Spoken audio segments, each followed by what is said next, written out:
Black Flame of the Amazon, featuring Harold Noice, world-famous explorer in person.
You recall the big disappointment that came to Gene and Jimmy Brady when they learned that Mr. Noice, the explorer, and Pedro intended to push on upriver on the heels of Butch Grogan and Limey Scroggins, intent upon capturing them before they reached anywhere near the Black Flame country.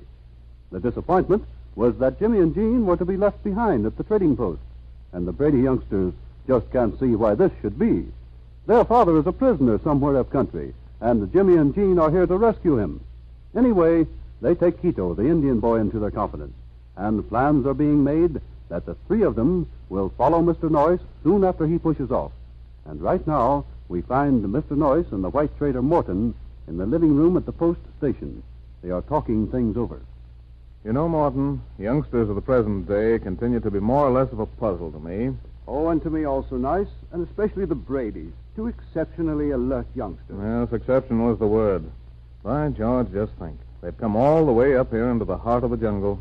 Never a thought of danger to themselves. Just one thing in mind, the rescue of their father. And so I'm to be guardian of little Gene and Jimmy till you come back, or else the aeroplane arrives, is that it? Exactly. And before I go, I'll draw a map, leave all the instructions I can. Mm-hmm.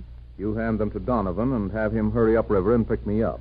And you'll leave sufficient sign so that your trail will be easily read? I mean at the river forks? Yes, plenty of sign.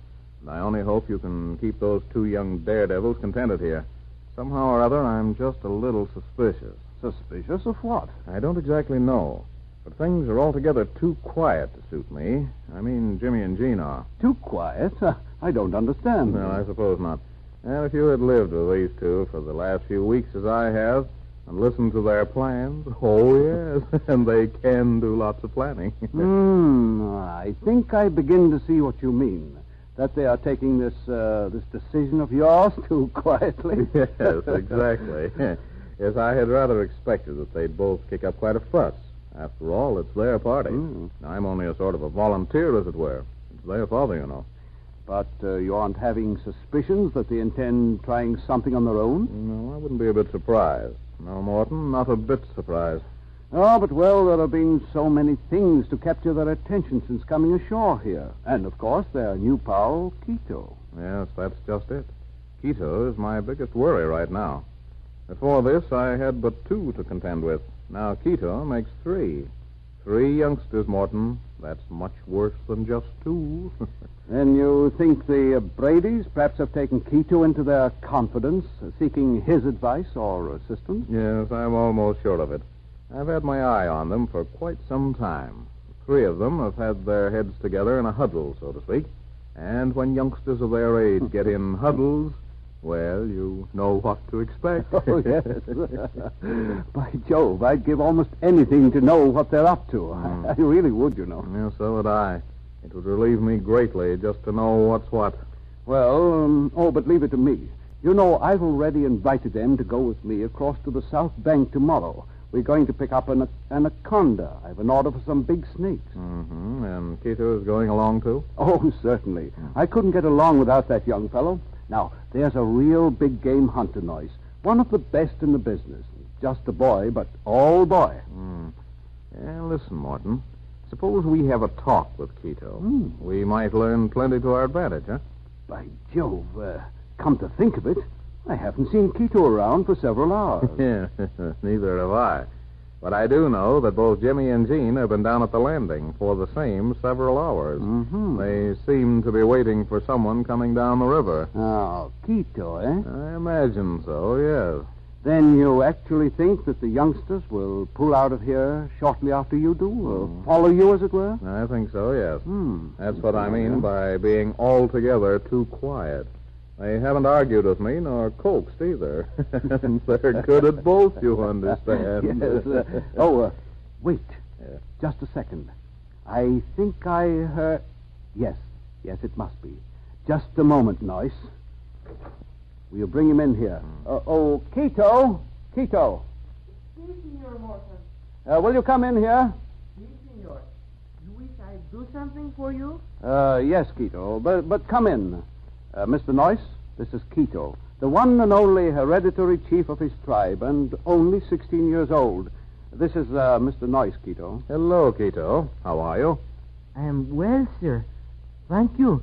I am also very much pleased to meet the white senor that explore in this place. Thanks, Quito. And I'm happy to meet you.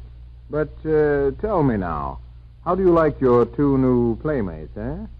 Ah, Senor Noice, I am so happy.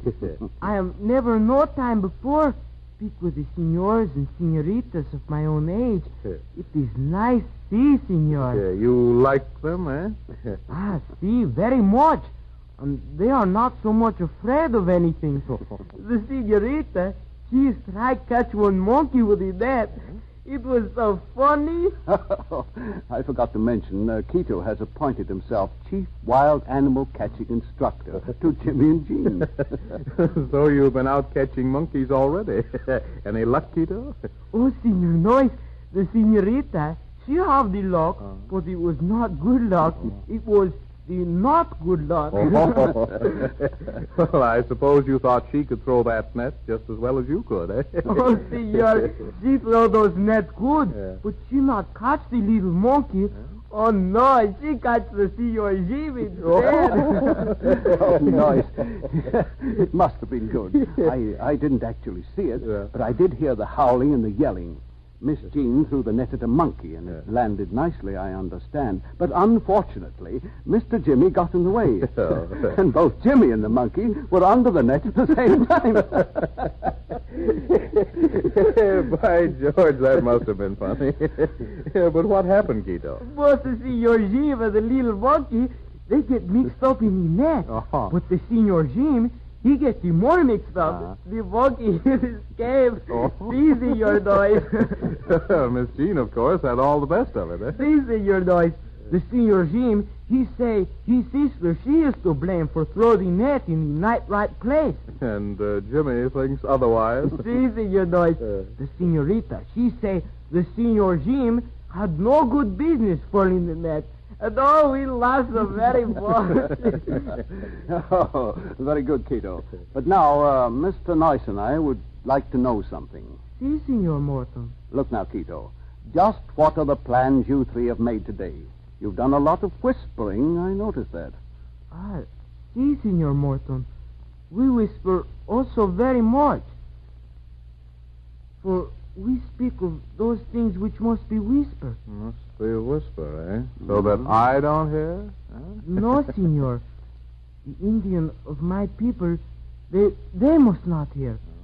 We speak of bad magic of the jungle, the white queen of the crocodile, who has the hair of bright gold. We speak of the man of the no heads. Oh, I see. That old story is back again, eh? The headless men. Si, senor. With the one big eye. Here, in the middle of the chest. Oh, so that's it. Yeah, Morton, you've been reading the travels of Sir Walter Raleigh to him, eh? Oh, indeed I have. But merely trying to dispel from his mind that story about headless men is a myth. Just a story. But he still speaks in whispers. Oh, I know, but don't blame me. These Indians up here seem to have had that story handed down to them for hundreds of years. They appear to know more about headless men in the upper jungles, much more than we do. Oh, it's funny, isn't it? Ah, but, senor, it is not funny. I will not laugh. I must speak in the whisper. Well, the sooner we drop this headless men stuff, the better, I guess. Hey, but come now, Quito. Haven't Jimmy, Miss Jean, and Jew been up to some other tricks? Just what plans have you three made to follow me upriver, Quito, don't tell me that you've lost your tongue now. Oh, no, Senor Morton. I'm not losing my tongue. See?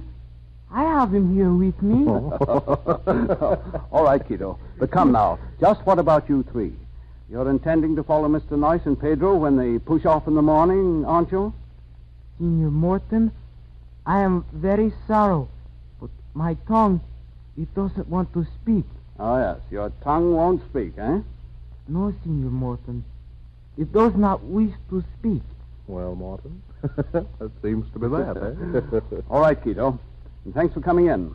Now, you run along and tell Jimmy and Jean they may drop in here for a minute or so. Mr. Noice would like to have a little talk with them, will you? Si, senor. I go for see them now. You see how quickly he got away from here, Morton? That's real loyalty. Oh, I doubt if it makes much difference, white or red.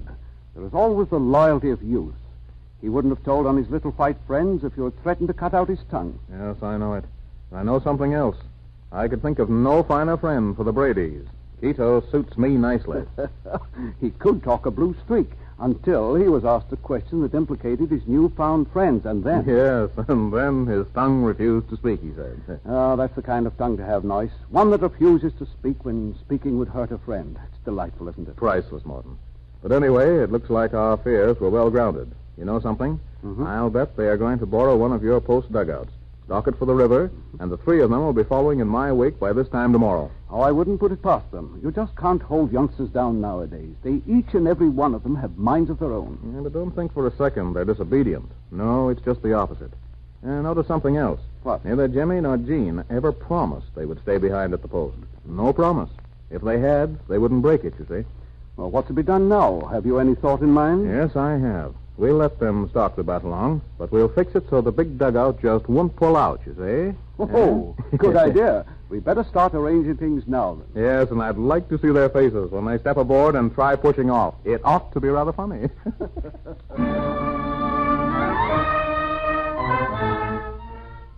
So Mr. Noice thinks it is going to be rather funny when the youngsters push off tomorrow. I wonder if Mr. Noice isn't just too sure. It might be that the laugh will be on Mr. Noice. Maybe he shouldn't have asked Quito so many questions. But we'll be there when they do push off, and we'll see just exactly what happens.